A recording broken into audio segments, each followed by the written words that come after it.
The Justin Robert Young program brought to you as always by everybody who supports us at PayJuryDaily.com. Again, PayJuryDaily.com. Some of you have heard through Justin, our friend Justin.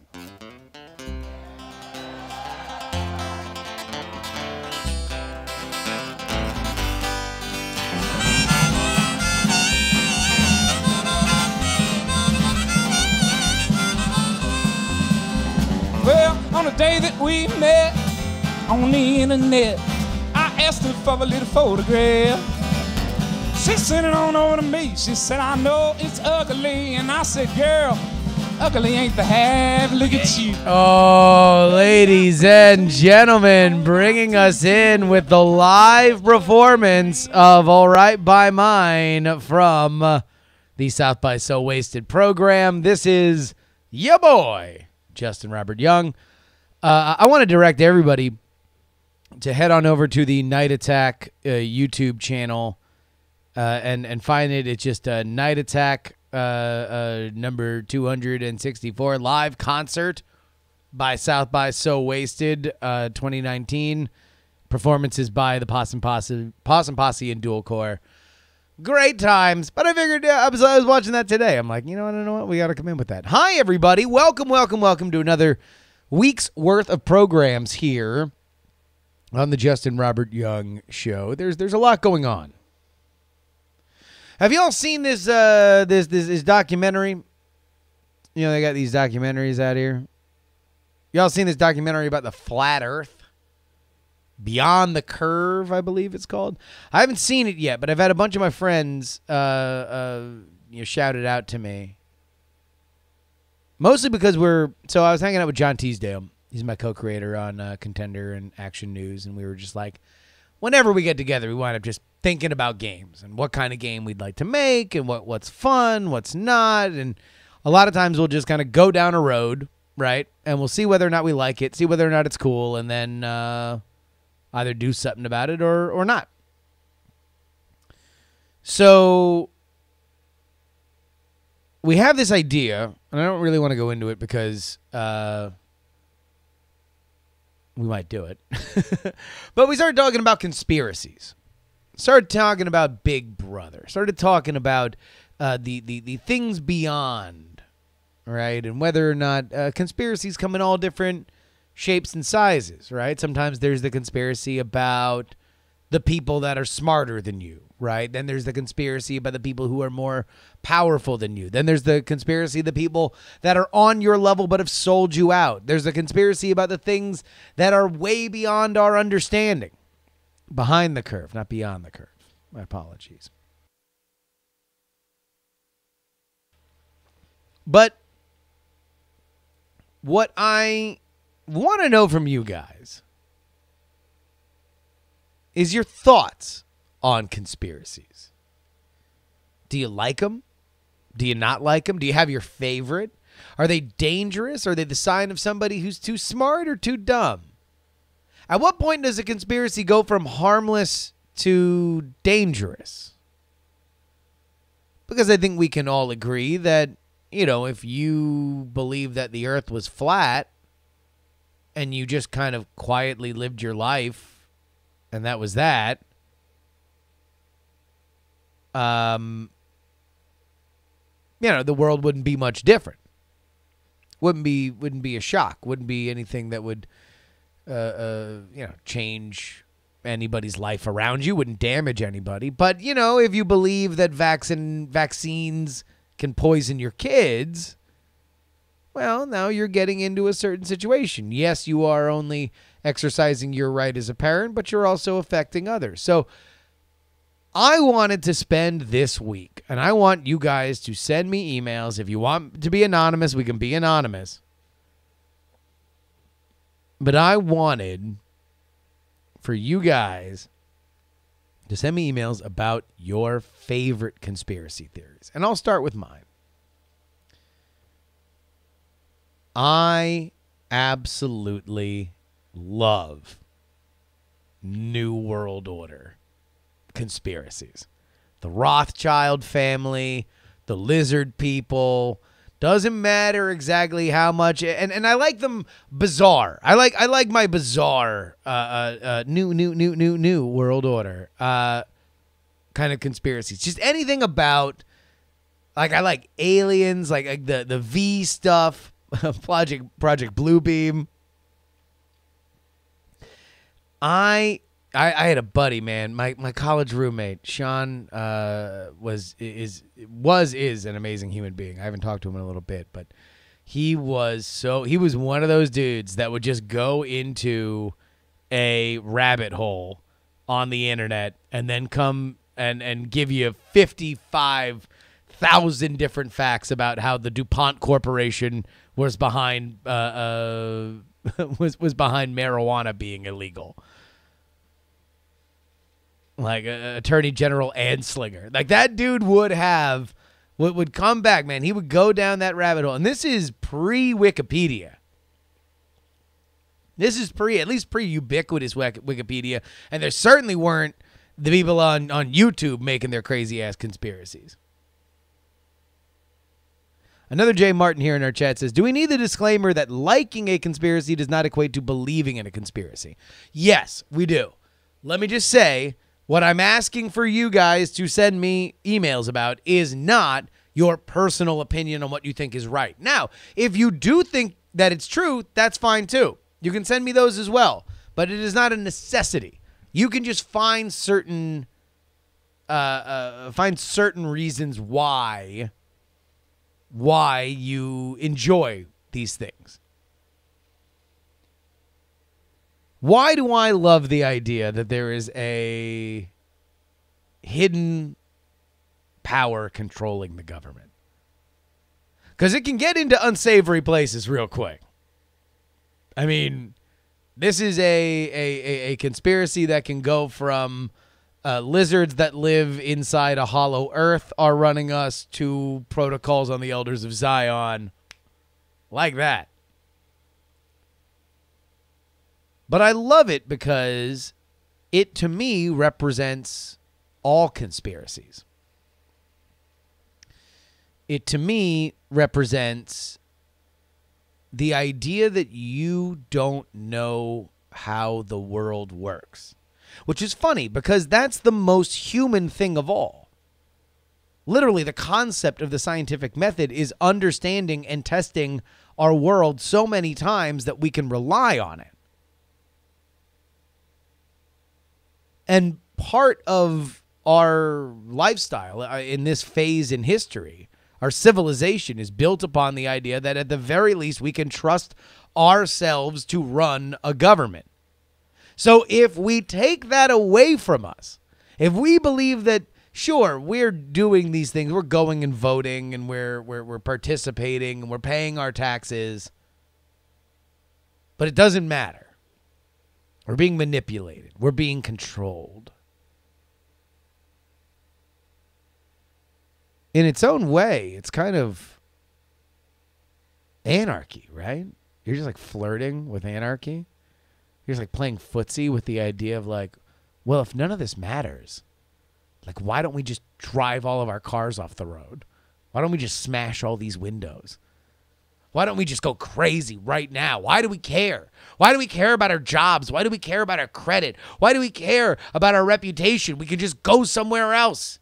That's what they want us to do. They want us to be a part of a system in which they control and profit from. We are nothing but chattel, modern-day slaves in their world that they have set up for us, a playpen that they make sure we are safe and healthy long enough until we realize that it is not a playpen, but instead a veal pen, and we are being slaughtered for their benefit.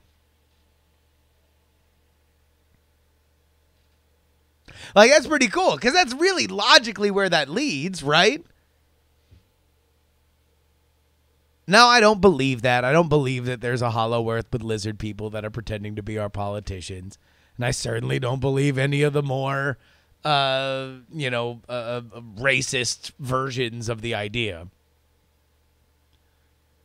But I am fascinated by it. Also, on a very nerdy level, I've become fascinated with the idea of like a one world government, just to think about the amount of planning and leadership there has to be. Like, just thinking about it is something where I'm like, oh my God, that's pretty amazing. That's like, if somebody could run a one world government, like, they might deserve to. Like, that's really hard. Really, really, really hard. In a world of instant communication even, and they're staying one step ahead. All right. I want to hear yours. JuRyDaily@gmail.com. Again, JuRyDaily@gmail.com. Go ahead and write those in. I will be reading them all week. And maybe we'll have a little bit more information about conspiracies. But until then.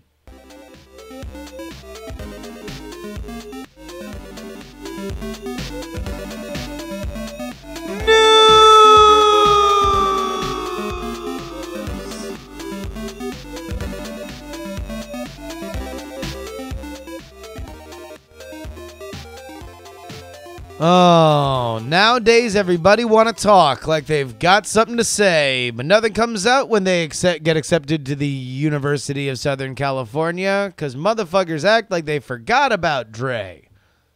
Just kidding. Nobody forgot about Dre because Dr. Dre posted on, I think it was Instagram yesterday, that his daughter had gotten into USC on her own. Of course, he is referring to the story that we've been following here on this program. That is Operation Varsity Blues. Bunch of rich parents getting their kids into various prestigious universities by way of total graft.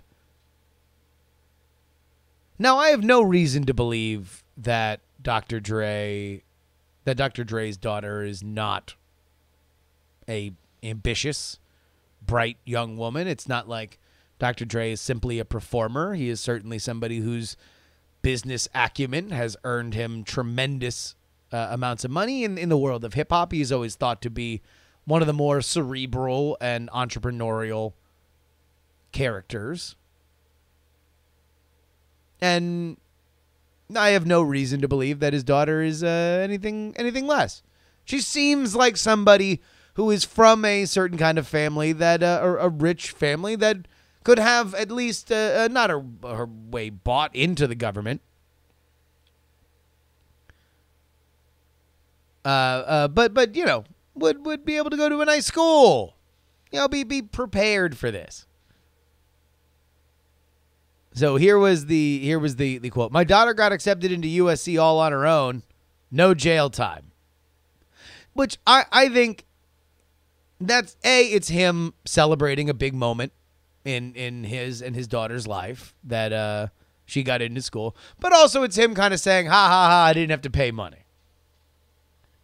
So here's the problem, though. Dr. Dre has given the University of Southern California quite a bit of money. In fact, it was not but a few years ago, 2013 to be exact, that Dre and Jimmy Iovine, his co-founder on Beats by Dre, made a $70 million donation to the school.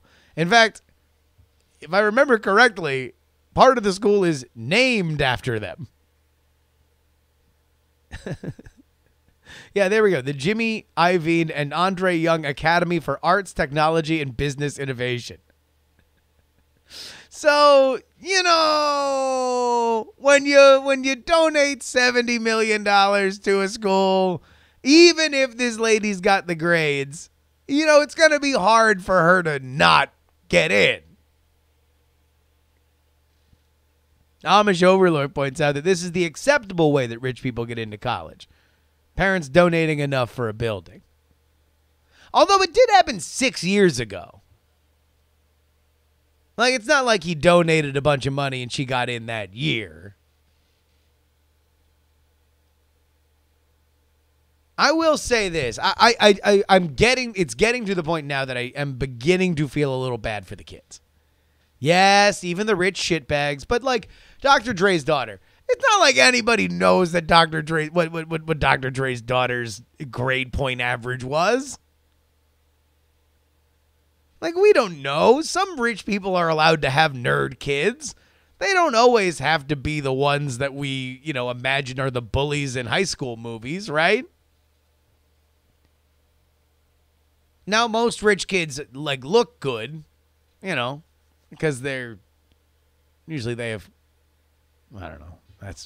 Is it sexist to say that rich old guys marry young, cute women and have kids with them? Is that sexist to say, or is that all right to say? In 2019, is that okay to say? Chat room, is it okay to say that rich old men marry younger, sexy women and then they have kids? Okay. I'm getting a bunch of shores, but I'm not.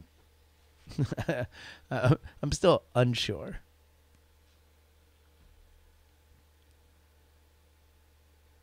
I don't really have much else to say on this. I mean, I guess, look. Rich people gonna rich. Am I right? Like, they're gonna be rich. They're gonna give their kids every opportunity to succeed, and they're going to cover up for their failures. But at some point, these kids got to apply. And they're either going to get in or they're not. And also, I really like Dr. Dre's music. So, I don't give a fuck. I'll say this. If it came down to it, I would say to Dr. Dre and his daughter on the way to USC, let me ride. Thought that would feel better. It didn't.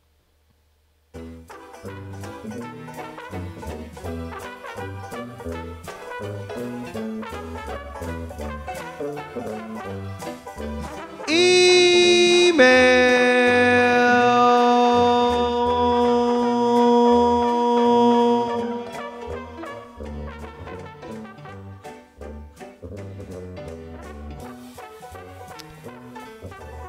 You can email the show, jurydaily@gmail.com. Again, jurydaily@gmail.com. RJ writes, last week I emailed in saying that I was evacuating my home because of a flood. Thankfully, my cynical Marie Kondo impression was all for naught because our levee held and it wasn't overtopped. It came close, though. Our levee was only designed to handle 32.2 inches, 32 feet, 2 inches. We had a record-breaking level of 32.11. While the river level is dropping, we aren't totally out of the woods yet. There's still a lot of snow to be melted upstream, and now there's one less dam to regulate it all. You could definitely do a great politics episode about the utterly broken system of the Army Corps of Engineers in the Gavins Point Dam. The incompetence and legal quagmire has cost us billions of dollars in damages. Also, huge thank you to Diamond Club shows for keeping my spirits up in dark times. This is the third major flood scare in my lifetime, and the first as a homeowner, so this was nightmarish. You guys are the best. Thank you. RJ, thank you for being awesome. I very much appreciate you writing in, and we are happy to be there with you. The Army Corps of Engineers, by the way, also the villains in the Katrina situation. Someone needs to look into them building all these dams.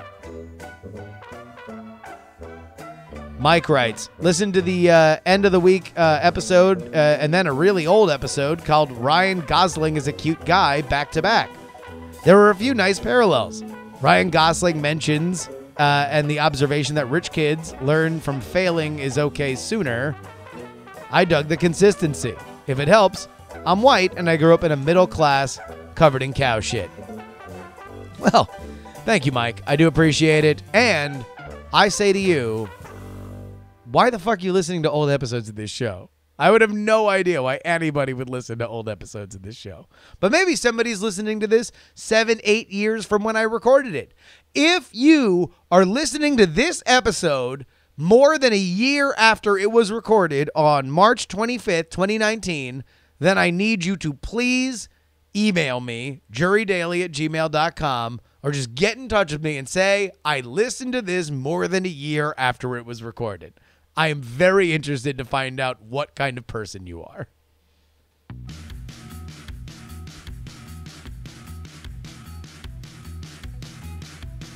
I want to thank our producers, The Jen, PD Rave, Non-Specific, Rock and Roll Martian, Joe Acosta, whoa! James, the OG Brito, whoa! Matthew B. and Chris. Twitter, Instagram, Snapchat at Justin R. Young. Join our Discord at bit.ly/JuRY Discord. That Dr. Dre story came from there from a bunch of folks. I'm taking all the stories on this show from here on out from the JuRY Stories channel on the Discord. Come join us, won't you? bit.ly/JuRY Discord. All right, folks. That about wraps it up. I'm your boy, Justin Robert Young. Until next time, I'm going to ask you one time nicely to give a round of applause to Mr. Wacky. But more importantly, please, don't.